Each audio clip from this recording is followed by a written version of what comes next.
Welcome back to Mind Over Matter. I'm Alex Ranahan. Many people think that once you reach a certain age, it's too late to start again. It's too late to change your life or chase your dreams. But what if the best chapter of your life hasn't even begun yet? So, for example, a third of UK citizens between 45 to 54 expect to change careers before they retire. Now, today's guest, Keisha Keyz, knows what it means to start over. So after facing big changes in her life, she found the courage to follow her dreams. And her story is proof that self-belief doesn't come with an age limit. So, Keisha, thanks for joining us. I mean, where should we start? What was your professional field? Fashion. It's always been fashion. Design, illustration, graphics. It's always been fashion. And it's just a talent that I've always had. And then I fell into the career. So, yeah, it's just been an amazing journey. So what made you realise it was time to start again? Were there any fears or doubts that came to you? Yes, I think last year I had an FND episode. And I think for me to start again in an industry that is run on speed and it changes so quickly, I just had the doubts. One, because of my age, and two, was I ready to go back into an industry that I had left so many years ago? Yeah. And that's where the doubts came from. And I literally just did the pros and cons list and just thought, just go in. You've got nothing to lose. So yeah. Did you feel that you were judged or you were misunderstood for making a change later in life? Yeah, big time. I had the support of family and friends, but as you know, social media, it is a monster. Yeah. And the judgment you can get from being so open about yourself on social media, you open yourself to criticism. And I'm going to be honest, I think that was like, do I care about what people say? Or do I just live my dream and make myself happy and do what makes me happy? So yeah, I think it's the best decision I ever made. But how do you think people can find the courage to follow their dreams like you did? For me, I had to do the pros and cons. If I've written it down and I can see it, for me, it's like, what's your excuse? And I encourage people to do that. How does your dream make you feel? How does it make you want to get up in the morning? Doing something that makes you happy is worth more than you not doing it because of other people's opinion. So that's how I found the courage to do it. That's how people can find the courage to do it. Was there like a turning point for you, or did you find there was a different way of looking at things that helped you to find the courage to make that decision? Oh yeah, I think when I woke up after my episode, I thought, what am I actually doing in life? Obviously I had a company. I was happy doing the company, but it wasn't like a big dream of mine. The brand wasn't my ethos, it wasn't my authenticity. It was literally just a packaged brand. And it wasn't something that I really wanted to do. And after waking up, I thought, one, I'm alive, and two, I can get to start again. And so it was almost like a second chance for me to not just heal, but also go forward and actually do what I feel I was sent on earth to do. I guess also you're a more capable person than you were previously. You've got the experience, the skills. I've always had like the experience and the skills. I just lacked that self-esteem that comes with being a baddie in the fashion industry. You know, my self-esteem was quite low. Obviously going through the healing, now that I'm more confident, I just feel more equipped to make the connections and go out there and show who I am without feeling that I have to apologize for my true self. I guess it comes down to doing what's authentic to you as opposed to the previous version or what other people think. People pleasing, I was people pleasing. I was like begging for opportunities even though I had the credentials. I just had a lack of confidence in myself. So what does success mean to you now compared to you know, before? Well, it doesn't mean money.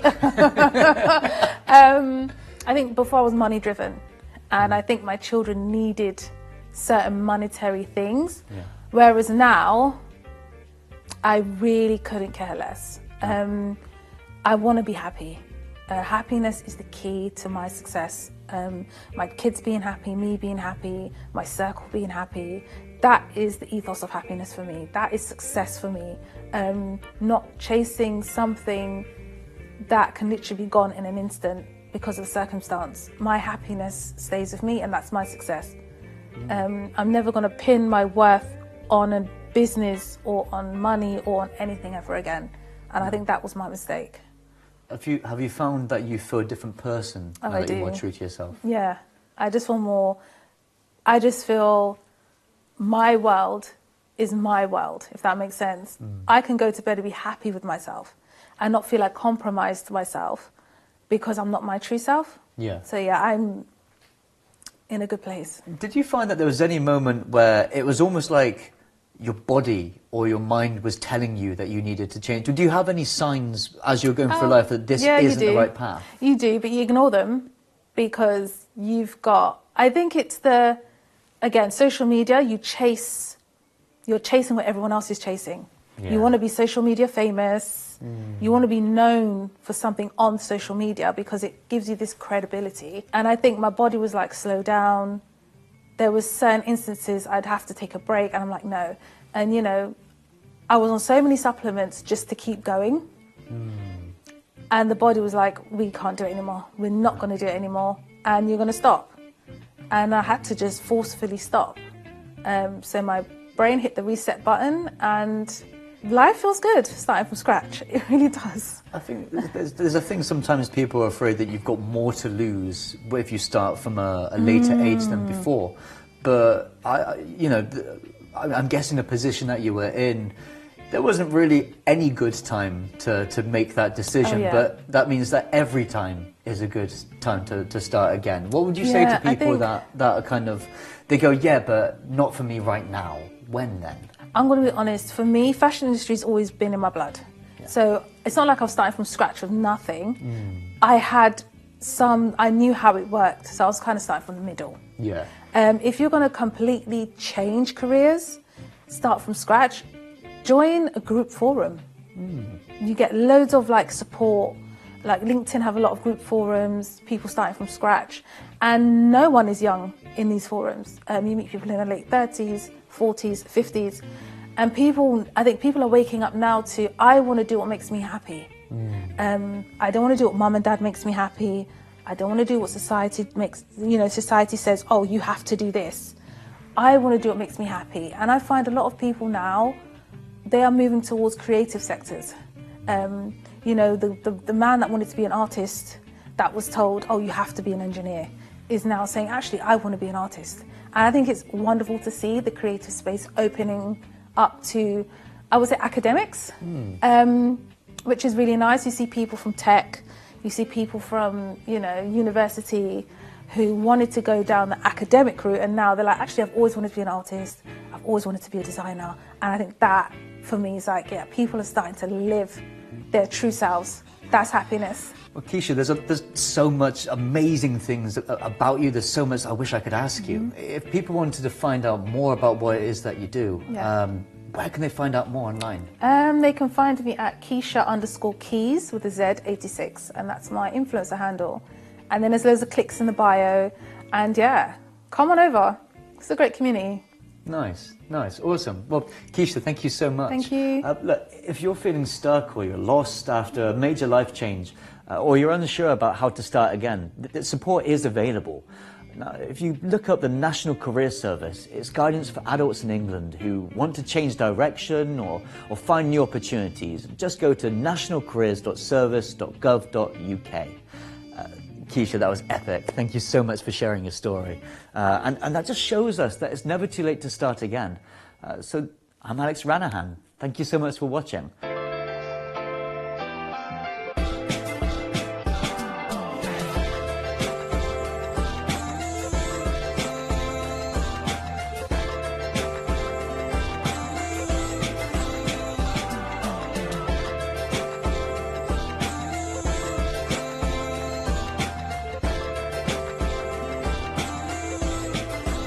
Welcome back to Mind Over Matter. I'm Daniela.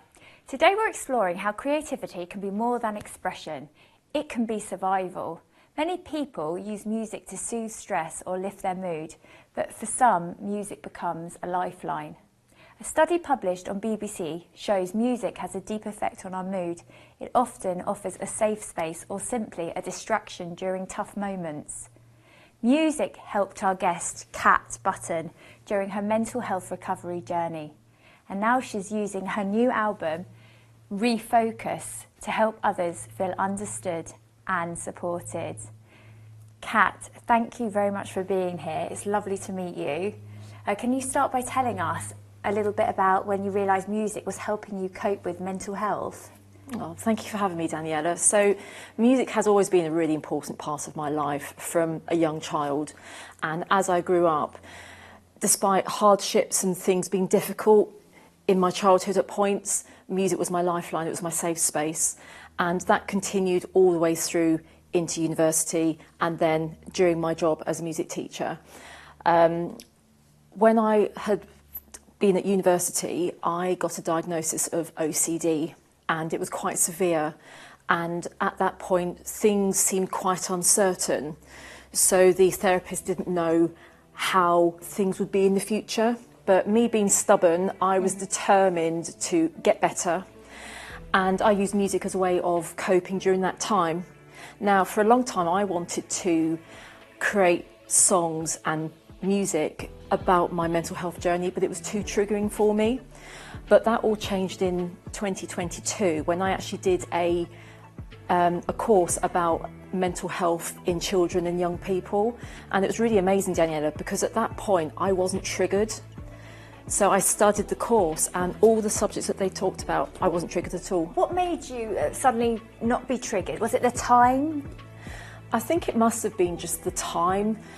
I don't really know, but I think I needed to wait for a time where I'd kind of got used to the struggles in the past, where mentally I was in a better frame of mind to look back, reflect and move forward. And as soon as I did that course and realised that I wasn't triggered, I thought now is the time I'm going to actually write about my mental health experiences and, most importantly, my recovery journey. And I wanted to use that as a way of encouraging other people who are struggling themselves. So you've spoken about mental health stigma. So which misunderstandings do you see more often? Well, I think the biggest one that I see day in, day out is when people say to others, oh, I'm a little bit OCD. So a lot of people think that OCD is purely just the nature of being tidy. I mean, I'm really messy, so it definitely doesn't apply to me. Really? See, I wouldn't have thought that. I thought OCD was getting everything in order. It can be, but I think for a lot of people, it's just people being specific. They just like things in order, whereas in some cases of OCD, it causes great anxiety and discomfort, and then people have to perform compulsions in order to relieve their anxiety. So it is unfortunately very misunderstood, and also the type of OCD that I have is mostly intrusive thoughts, which not a lot of people really know about. So for me, I really wanted to help use my album to explain to people the different types of OCD. So how does your music challenge stereotypes and make space for honesty? So in the music industry, there aren't as many people as I think there could be creating music about mental health, because there is a stigma and a stereotype that people shouldn't really talk about these kind of things, whereas I completely disagree, because I think if you talk about these things, it encourages understanding, it encourages openness, it encourages people to be proud of who they are and know that they can move forward and recover and get better. And I think it's really important to have these conversations, because so many people suffer and we're not alone.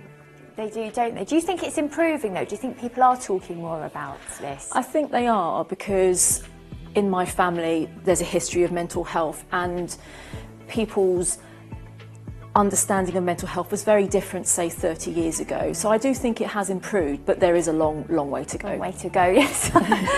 So your new album is called Refocus, and so what does that title mean to you? So Refocus was the only title I had in mind for this album, because Refocus is actually the name of one of the steps in something called CBT, which is cognitive behavioural therapy. And refocus is when you focus your attention away from negative thoughts and focus on the more positive ones. And it's one of these steps in CBT. And during my album, it's very clear that there is a point in it where the refocus happens. So the album changes from the darker, negative, more hopeless feeling parts of the album to the end where it becomes more hopeful. There's a lot more happiness and determination and defiance as well. So it's like a journey that That's the person exactly is what taking. it is. Yeah, that's exactly what it is. It's a concept album, and I wanted to bring the listener on the journey with me from hopeless to hopeful. Amazing. You've talked about the journeys, but what themes run through the album? So it's very much a musical storybook. So it starts from the beginning, when I was diagnosed with OCD in 2004, and the first track, Begging You to Go, is very much inspired by garage, R&B, hip-hop, because those genres of music were very, very popular at that point. So I wanted to get a little bit of that flavour in my track. And then track 2 is called Anxiety Strikes. Surprise, surprise, it talks about anxiety. Track 3 is called Alone with My Mind, and it talks about overthinking. Now, with people who have OCD, it's easy to overthink, but that becomes worse at night time. So it's a very eerie, calm, slightly kind of spooky, as it were, feel, because the world is quiet, but my mind isn't. And so that continues through into track 4, which is Chasing My Breakthrough, and that's about striving and hoping for a musical and medical breakthrough. So CBT, which stands for cognitive behavioural therapy, is when everything changed. So it's the hopeful part of the album where I had therapy and it changed my life completely, and leading on to the rest of the album. So track 6 is called Happy Place. It's not just about it's not just about being in the happy place, it's about the journey. So I don't know about you, but if I know that I'm going somewhere really cool, so for example, if I know I'm going to dinner, for example, I'm not just going to feel happy when I'm having dinner, I'm going to feel happy on the way. So it's just documenting the feeling of euphoria on the way to that place. And then it continues. Track 7 is called Holiday from My Mind, which is basically feeling free mentally. I wrote it when I was on holiday in Norway on a roof terrace. Norway. Oh, it's beautiful. Yeah, it was really, really nice. And then it goes through to track 8, which is Together. And I wanted to write an anthem that celebrates reaching out to each other, because there is no shame in reaching out. Not at all. So if anybody is struggling, the first thing they need to do is reach out to other people. Absolutely. Seek professional help. So it's a bit of a electronic dance music anthem. So talking about reaching out, if you could speak to your past self, what would you say to her? So I think, Daniela, I would say, don't lose hope. Because when I was diagnosed with OCD in 2004, I was told that it was a very severe case and the therapist wasn't sure how things would look in the future. But me being very stubborn and determined, I was like, you know what? I'm going to show them, and I'm going to achieve something, and I'm going to make something with my life. So I would say to my younger self, Kat, you've got this. Prove people wrong. You can do it. Thank you. If you're going through mental health challenges and need support, you can contact Mind UK. You can find them at www.mind.org.uk. They have information, helplines, online communities and local support groups across the UK. Kat, thank you so much for sharing your inspirational story today, and I'm sure it's helped many people. Thank you. Very much.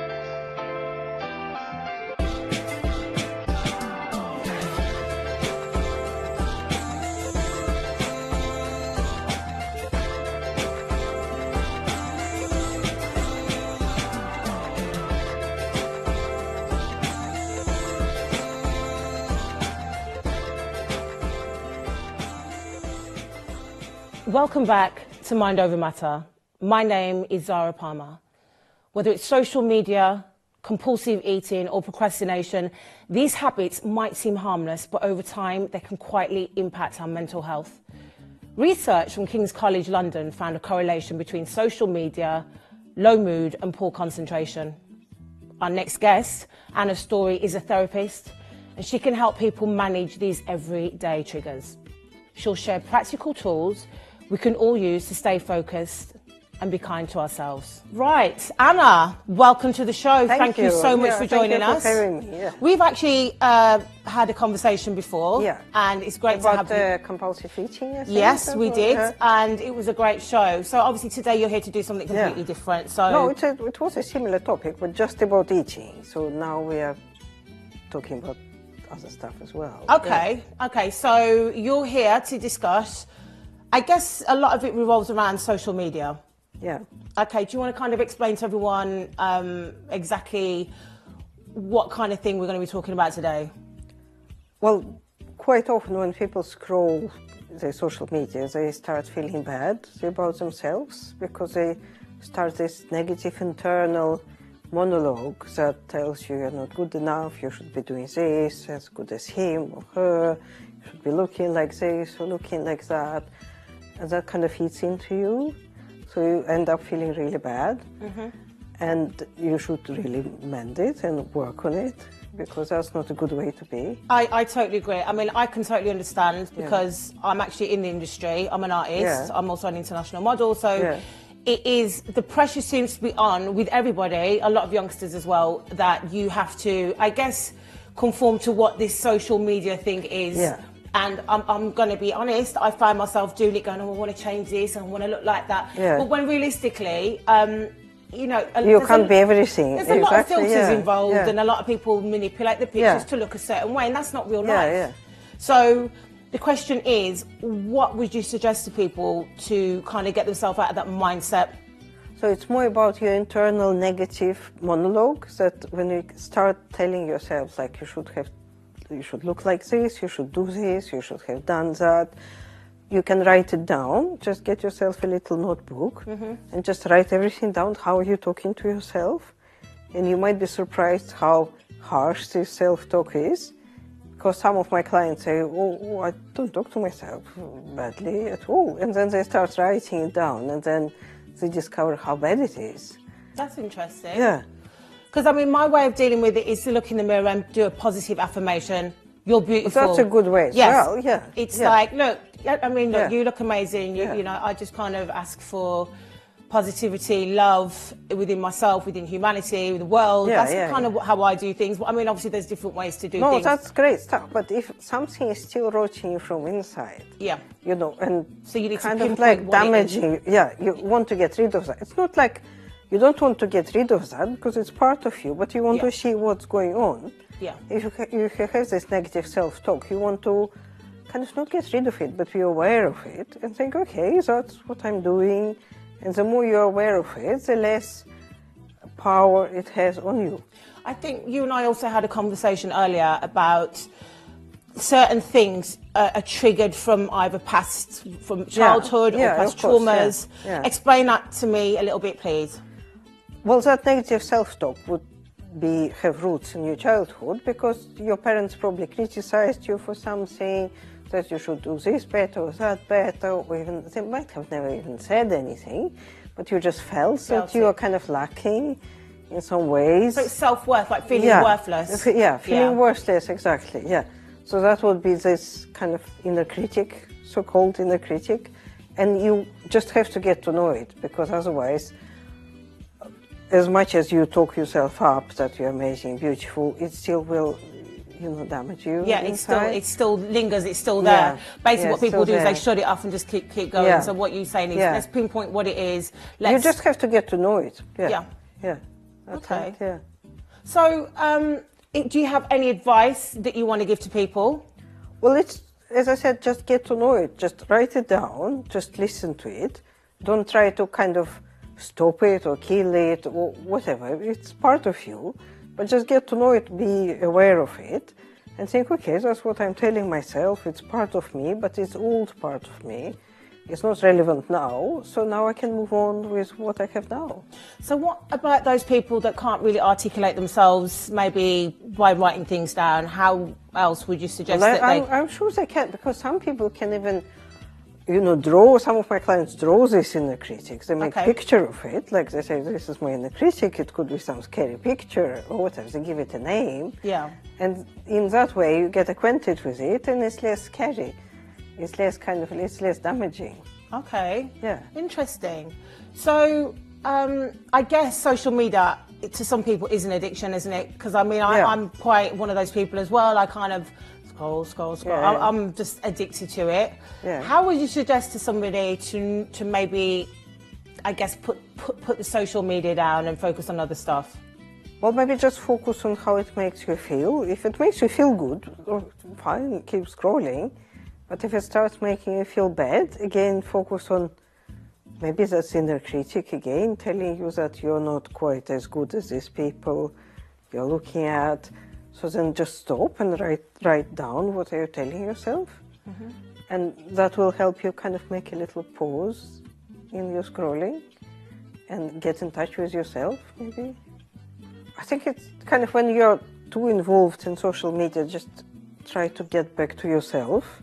Sometimes just get back in touch with what are you experiencing, not rather than looking at this picture and thinking what these people are doing, what are they wearing, how are they looking. Just think about yourself, and that will always help.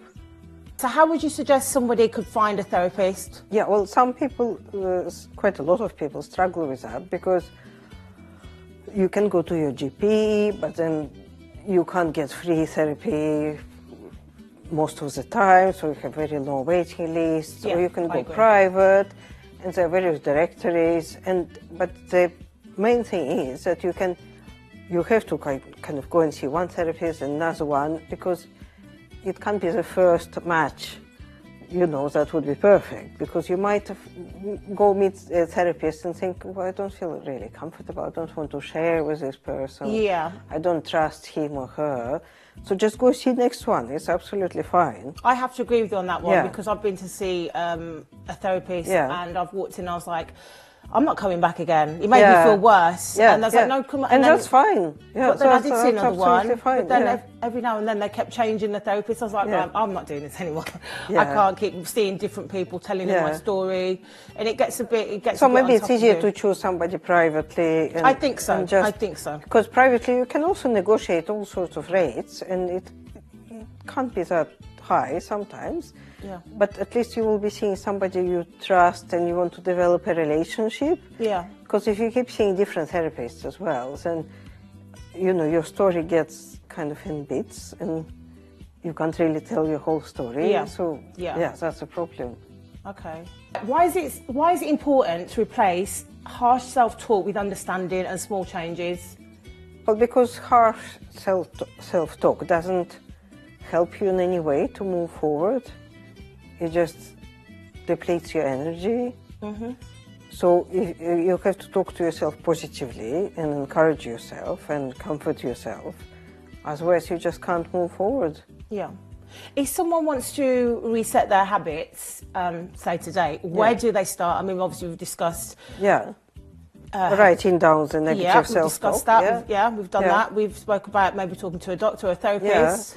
Any other ways you can think of?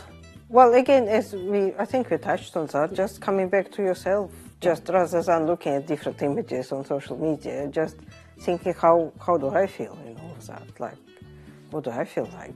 Yeah. How am I talking to myself? So that's the most important thing. So you work with a lot of people, so how can people find you? Well, through my TikTok and my websites, Do you want to let people know just what that is? Like it's on TikTok, it's A Story Therapist. So people need advice, they can actually come to you and you can kind of help them. Yeah, exactly. And I work online as well, so it doesn't matter where they're based. I love that.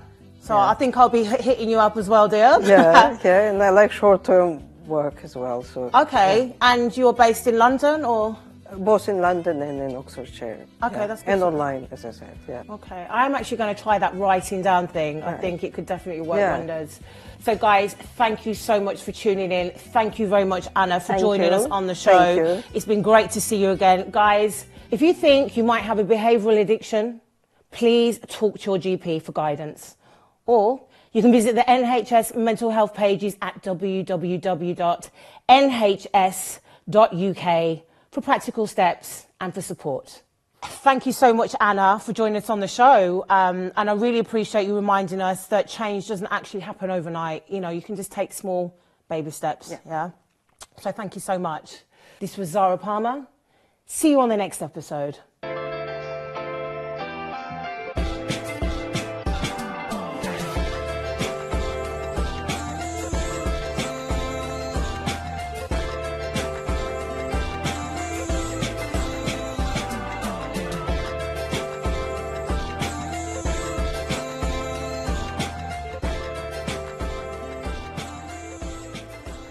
Welcome back to Mind Over Matter for those that have been here before. And for those that are joining us for the very first time, welcome to Mind Over Matter, the TV show that gives your mental health a voice. Today we're talking about how creativity can become a lifeline for thriving in this day and age. For many young people with dyslexia, school can be a battle. The British Dyslexia Association estimates around 10% of UK population are dyslexic, and for many the emotional toll can be just as challenging as learning difficulties themselves. Today's guest, Russell Jones, knows this very well. He was told that he wouldn't achieve much, but he turned pain into purpose, using music to express himself. So directly from X Factor, Russell Jones, thank you for being here. Oh, it's an absolute pleasure. Hello. So tell me, what was it like growing up, knowing, did you know that you had dyslexia, or was it?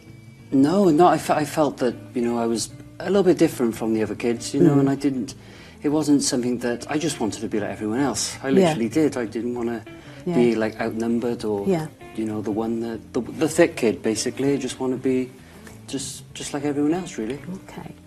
And how would you say that affected your time in your life? Yeah, just felt so low. You know, I thought that just wanted to be like every other child, you know, and going through something like that was something that, just felt like I was a no one. Didn't feel like I could achieve anything in my life. And my self-esteem was very low as well. I didn't really, and I left school literally not knowing even how to tell the time, which was, you know. Okay, that's interesting. So, moving forward, what are the changes that you made so that you could deal with dyslexia? I wanted to just make a difference to other people that were going through it. That was leaving school. I thought, you know what, I'm going to make a difference to people that are going through it. I don't want people going through what I went through. Yeah. I want to change the curriculum of the school system. I want people to, teachers to know about dyslexia instead of just brushing it to one side and focusing on the academic kids. Making, you know, having more of a knowledge of it. That's what I think that the school system needs, and this is where music comes into it. This is why music expresses myself. It makes me feel on top of the world and just want to make a difference to others. Okay, so how do you give that message to people that are possibly going through and feeling the same sort of pain that you went through? Because with dyslexia, it's not something that you can see, but it's something that when someone sees you on the street, they don't go, "That person's got dyslexia." Yeah. But the message I want to give is that if you have a special need or a disability, that you can achieve anything with anything you do in life. You shouldn't never let anything hold you back.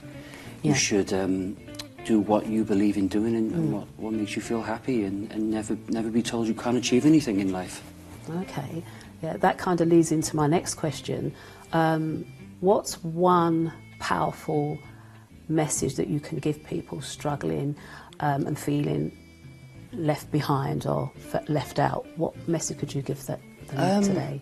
Just, you know, just do something that you absolutely love with your life, even if people say that, you know, you won't achieve anything. As long as it puts a smile on your face, it makes you feel good, then you feel that you've done something good, and it makes you feel like you're on top of the world. Like when I'm singing to people, it makes me feel amazing, and I can make a difference. That's lovely. That's so lovely to hear. I hope I can get a little sample of your beautiful tones. I might have to put, I'll even have to put, what's your name anyway? I'm Denny. Denny? Yeah. I'm going to put you in the song. Do a little song, Denny. Oh, I'm excited for that. So, moving forward, I must say, before we go on, your outfit is absolutely fantastic.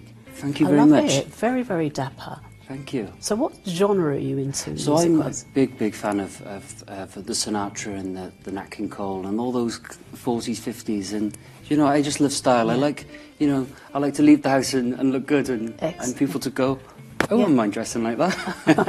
That's wonderful. But Denny, you got style as well. Oh, thank you very much. Thank you. I got this in Japan. Yeah, also in Japan. Very nice. Very. So I got this. Yes, so thank you for that. So, what are your hopes for the future as an artist?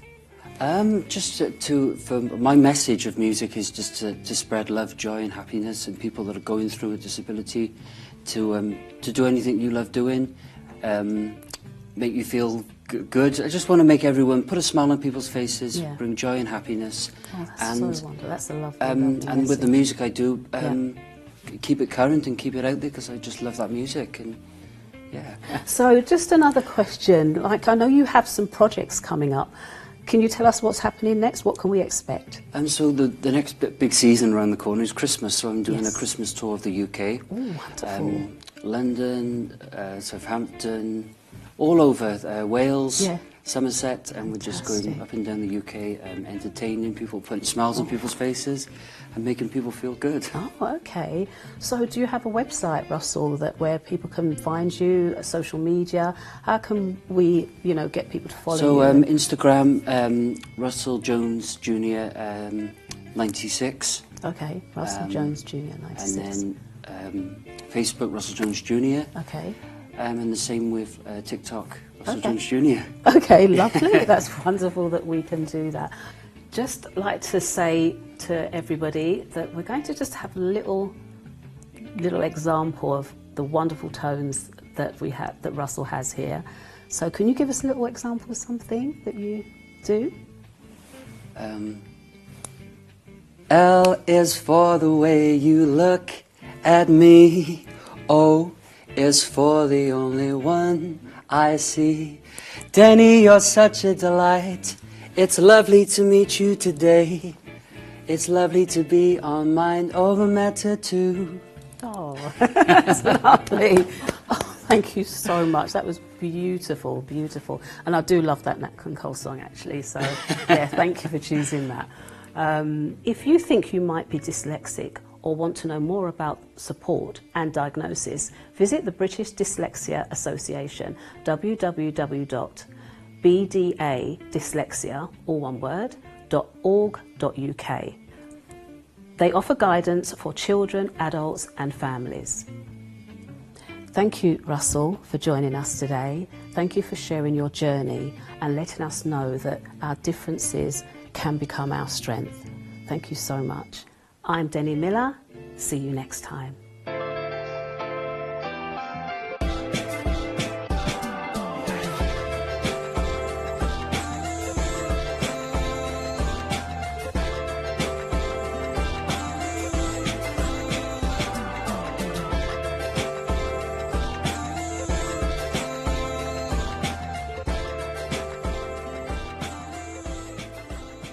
Well, today I can assure you it's not a dull day. We've got two very colourful characters on our couch, the wonderful and glorious Ali Paley and James. Thank you so much. Ali Paley? Alexandra Palace, listen. Well, darling, there's more drama in that than you. I was going to say, I know a lot of men have played in me, but I'm not Ali Paley. You mean Al Paley, Lanah Paley. Oh, darling, you say it with such style and sophistication, dear. Oh, well, that makes a change. But tell us about your journey, your story. I mean, you've got the most colourful life. Yeah, well, where I started it, well, I started in show business around all the working men's pubs and clubs of the north, you know, doing all the chicken in the basket circuits and doing impressions early on as a young drag queen, which I'm not now, by the way. And but yeah, you know, I started, you know, doing all the impressions of Eartha Kitt, good times and bum times. I've seen them all, and my dear, I'm still here. And Dame Shirley Bassey and Cleo Lane, feelings, nothing but the feelings, you know. And Tina, all the men come in this places. So I, you know, started with that, got a name on the working men's pubs and clubs, and then I found punk, Marquis Smith of the Fall. And so I went over to punk and got my own band together called the Ice Cream Pleasures. And then I moved to, after I'd come out of the kids' home at 17, I moved to Manchester, found a £9 a week bedsit in Manchester, and I was in Manchester for about 2 or 3 years. And then on the day Mae West passed away, and she had one of these couches, you know, a sectional. And so I moved down to London, ended up in a squat in Clapton Pond. And then I met Peter Richardson and Keith Allen, who got me into the comic strip. Keith Allen, Lily's dad. I used to hold Lily Allen when she was a little baby. And I got into the comic strip, and they started writing. You know, I started working with them, writing parts for me in the comic strip, and working with Dawn French and Jennifer Saunders and Robbie Coltrane and Rick Mail and all the young ones. And, you know, I mean, you've got this incredible, colourful history and past. But, you know, you're in the North. There was a certain time when it was quite tough. I mean, this was probably before sort of Arthur Scargill days. You know, Northerners were hard, and to be, doing a drag queen. But, you know, times were really tough then. You know, it was the mining community. To be in that whole LGBT community, I mean, that was tough. Well, you know, I mean, the thing is, let's say my multiple marginalisation and, or zations, plural, and intersections were not ignored, you know, but, you know, mud was flung, and I used to sling more mud back, you know. I mean, it was very bittersweet upbringing in the 70s, you know, if you had a limp wrist, but then I always had an iron fist behind my limp wrist, you know. That. I mean, you know, I was, take the girl out of Grimsby, you can't take it out of anywhere else, you know. You know, it was a very, I mean, you know, people go on about oppression these days, that, you know, it's like, they should have lived in my day, you know.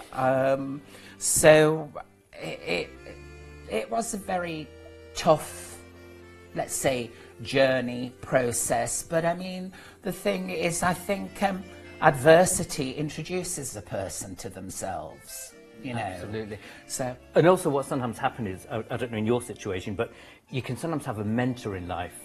You know, did you have someone that was actually, do you know what, am I doing the right thing? Am I going in the right direction? I just need a shoulder to cry on. Did you have that type of backbone? Well, I think anybody who treads a very rocky path in life treads a very spiritual one. And I think that, I always say that life is haunted. And I think that there are guardian angels on every, you know, corner, and you know, when the student is ready, the teacher, the guardian will appear. So I've always had an inner faith, not necessarily religious or monotheistic, even though I was born into Christianity and loved all the songs and hymns. You know, I was a choir boy at one time. And you've just scarred me beautifully with this image in my mind. I don't know if it's a good thing or bad. I'm picturing it. You know, I was the only one in a nun's outfit. And you know, I mean, you know, Princess Margaret visited Grimsby once, and everybody was lucky. We were all lined up on the streets, and everyone was pointing at me. But then, I was the only 7-year-old dressed up as Eartha Kitt, but what do you expect? But you must have had some wonderful career highs. I mean, what were your top highlights? Oh, well, I had a big hit with Stock Aitken and Waterman in the 80s with a big Eurobeat #1 dance floor hit called I Got a Pistol in My Pocket, Baby. And then I had another hit with when I regaled the nation with the couplet Let the Carnival Begin, Every Pleasure, Every Sin on the Bristol Funkster Gary Clayle Human Nature On You soundtrack, on Top of the Pops 3 times. So that was great. I've had loads of, there's been loads of pleasurable privileges. But the world needs more of you, my darling. And I know for my Christmas tree, I want you as my top bauble right up. Oh, thank you. Oh, well, I'm always happy to be someone's top bauble. And talking of top baubles, we have the wonderful James. I'm going to second that as well. I need a bit of that as well. I mean, But James, I was chatting to you. You have the most extraordinary journey in what you do, because I'm a diver, I'm an open water swimmer. Share with us this incredible job that you do. I found this fascinating. Thank you for having me, by the way. It's I haven't quite been on Top of the Pops or anything like that, but it's been an interesting journey, and it's coming through. It's something you said as well about my analogy of that is a calm sea never made a good sailor, and sometimes there is no wrong and there is no rights. The things you go through are just what makes you, and when we can accept that and let go of the things we thought or we believed or whatever, and we can just know that where we are is exactly where we're supposed to be, and I think that's where I am. I know that's where I am, and being a breathwork and wellness coach, and sounds like, oh, what is that? And what does that actually mean? But it's basically getting us to manage our nervous system and our emotional regulation through, first of all, our breathing, then through our mindset. It's very difficult to calm our nervous system down, or or get our energy from up here and our, vibration like that to a calm setting when we're over breathing, when we're breathing too much, too many times. So my thing is get our breathing correct, get us nice and calm in that way, and then make decisions from there. And I think once we can do that, we can be the most powerful beings that we could ever think about. Now, obviously, we're a show, we're talking about mental well-being. What advice could you give to anyone who's out there who's probably watching this to maybe go down your road or go down this form of therapy? I mean, what advice can you, or where do they even go about finding this? So, first of all, I've personally never been to therapy in my life. I've never done any form of therapy. But what I have done is constantly question myself and my intentions in life. And I made small incremental changes every day. I used to hate myself when I was young. And the way I came back from that is to, again, cut out the things that weren't nourishing me. Because I think that's one of the big problems as human beings. We think we want to think better, but we don't act in the way that we want to. So we have this idea of ourselves, yeah, I'm going to do this, I'm going to be that, but then we're not showing up for ourselves. So my thing is show up for yourself on a micro, minute by minute level in the day, and you will slowly start to change the version of what you were to the version of what you know your capability is. And then you will respect yourself, you'll start to create a better reality inside your body, and then we'll create that outside as well around us. And me personally, I run retreats, I run wellness events, and I do one-on-one coaching and group coaching and corporates, and I've had a retreat company called Unguarded Warrior for 6 years now, and we get groups of people together and we do amazing things like group exercise. We get outside, we're a bit primal, and we get in cold water and we chop logs and we light fires and we sounds all very terribly butch to me.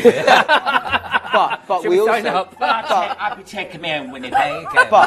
But what we also do is do ecstatic dance, and we do workshops where we look at our feminine, we look at our we really try and be a rounded you know, group where we just don't look at this, you know, it's like you don't, I always talk about using the right tool for the right job. You don't use a sledgehammer to you know, to crack an egg, you know.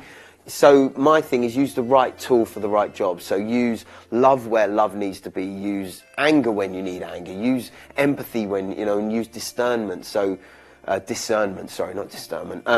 So using the correct, you know, mindset in the right way. And I never used to, mine was just anger, and it got me in a lot of trouble. But it was the right thing to get me where I am now. So I'm grateful for it. And it's never looking back, right? You know, it's well, that was the past, that was your history, but you know what, I'm growing into this new person. Do you know what I do look back, but I look back and I go, it was just exactly what it needed to be, because I can't change it. My thing is, don't hold on to our stories, don't hold on to our past, good and bad. Because if we're holding on to that 18-year-old version of us that was like ripped or this amazing thing, or like, you know, we're like, oh, I wish I could get back to that. We'll never be a version of what we were. We can only be a better version because we're more open-minded, loving, kind, generous, vulnerable, flawed, whatever it is. So just be the slightly better version of yourself. Show up for oneself every day, and every reality that you will see will improve. That's my kind of real takeaway from that. Wow. Do you know, I have to say, just I pick up on this energy, this positive vibe.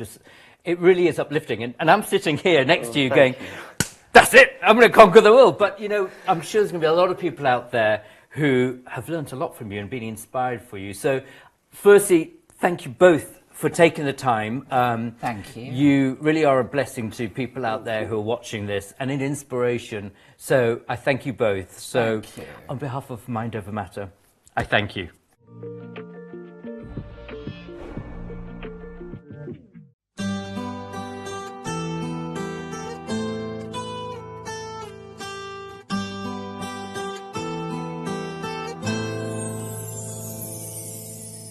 Snow is all around,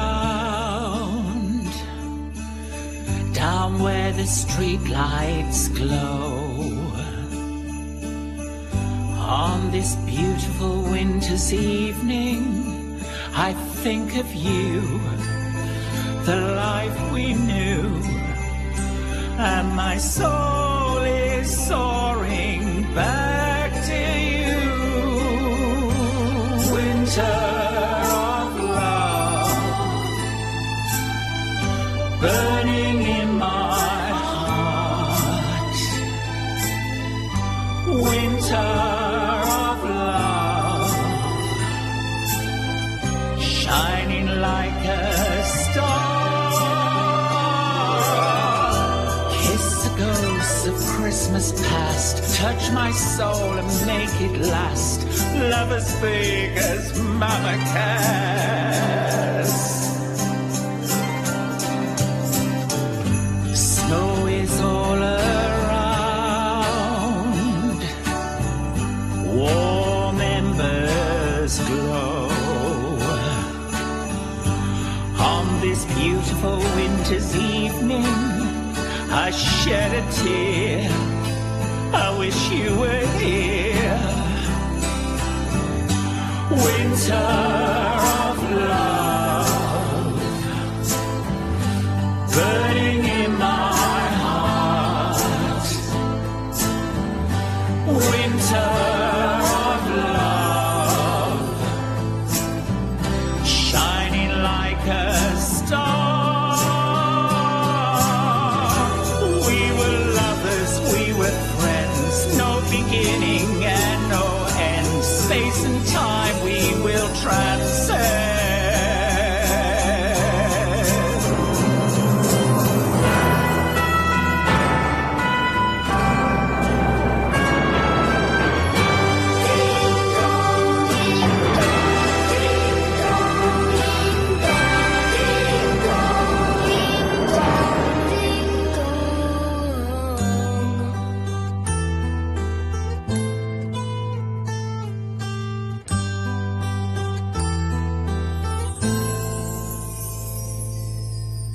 Snow is falling all around, but I don't feel the Now you're by my side, the future's bright, shining through this silent night.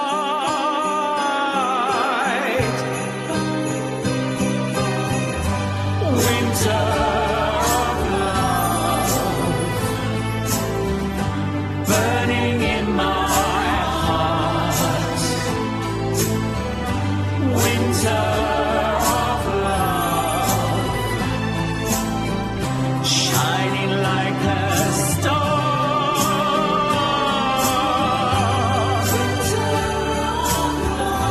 Energy never dies.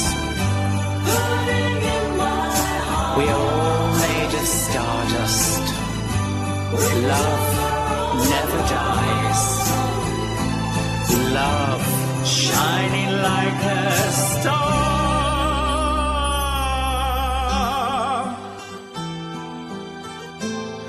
Love never dies.